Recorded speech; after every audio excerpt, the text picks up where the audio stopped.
بسم اللہ الرحمن الرحیم۔ ایک روز حضرت سلیمان علیہ السلام نے سارے پرندوں کو حکم دیا کہ میرے دربار میں حاضر ہو کر اپنا کمال بیان کرے۔ ہر پرندہ بتائے کہ اس میں کیا کمال ہے۔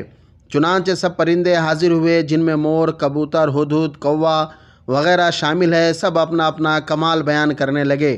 جب ہدہد کی باری آئی تو اس نے کہا، حضور مجھے یہ کمال حاصل ہے کہ چاہے کتنا اونچا اڑتا رہوں اور زمین سے کتنی ہی دور ہو جاؤں، میری نظر اتنی تیز ہے کہ میلوں دور اوپر سے میں زمین کے ذرے ذرے کو دیکھ لیتا ہوں۔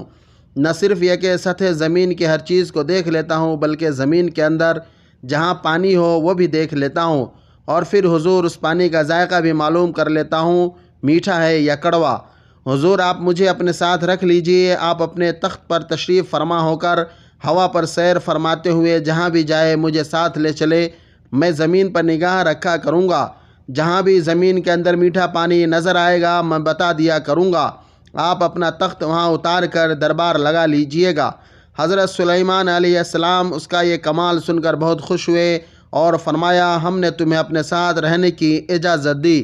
کوا ہدہد کا یہ کمال اور اس کی عزت افزائی سن کر حسد کے مارے جل بھن گیا اور کہنے لگا، حضور ایک میری عرض بھی سن لیجئے۔ ہدہد نے بالکل جھوٹ بولا ہے، اس میں ہرگز یہ کمال نہیں ہے جو اس نے بیان کیا۔ اتنی دور آسمان پر اڑتے ہوئے اگر یہ زمین کی سطح کی چیزیں بلکہ زمین کے اندر کی چیزیں بھی دیکھ سکتا ہوتا تو شکاری کے جال میں کبھی نہ پھنستا۔ جال کے اندر جو دانہ پڑا ہوتا ہے اس کو کھانے کے لیے کود پڑتا ہے اور جال اسے نظر ہی نہیں آتا۔ اگر اس کے اندر کمال ہوتا تو اسے دانے کے ساتھ جال بھی نظر آ جایا کرتا۔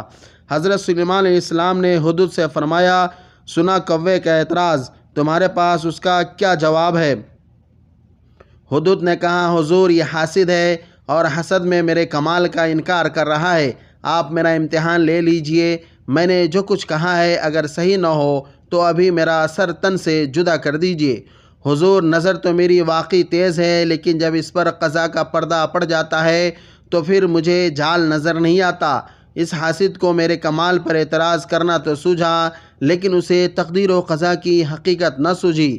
مذکورہ واقعہ سے ہمیں یہ سبق ملتا ہے کہ تقدیر و قضا میں جو کچھ لکھا ہو وہ بہرحال ہو کے رہتا ہے۔ انسان لاکھ تدبیریں کرتا ہے اور ان میں وہ کامیابی بھی حاصل کرتا ہے، لیکن بعض اوقات ساری تدبیریں ناکام ہو جاتی ہیں اور کامیابی حاصل نہیں ہوتی۔ عقل و تدبیر سے ضرور کام لینا چاہیے، لیکن خدا تعالیٰ کو کسی صورت بھولنا نہیں چاہیے۔ ہزار تدابیر کے باوجود بعض اوقات نتیجہ الٹا نکلتا ہے۔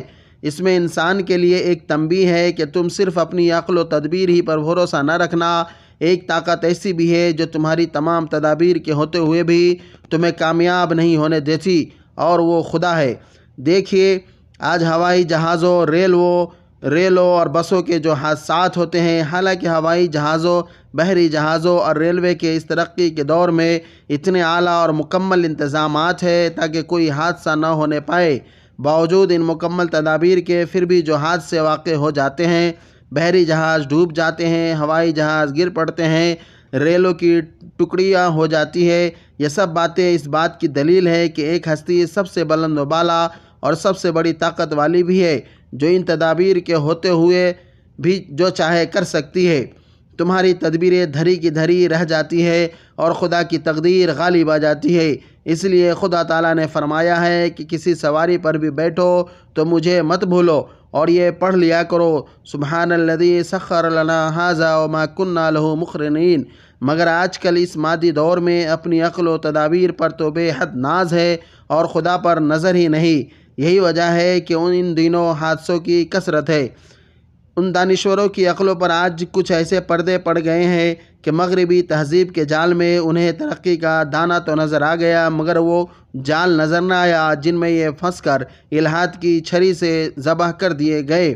یہ بھی معلوم ہوا کہ کوا ایک حاسد جانور ہے، یہ کسی صاحب کمال کا کمال سن کے جل بھن جاتا ہے۔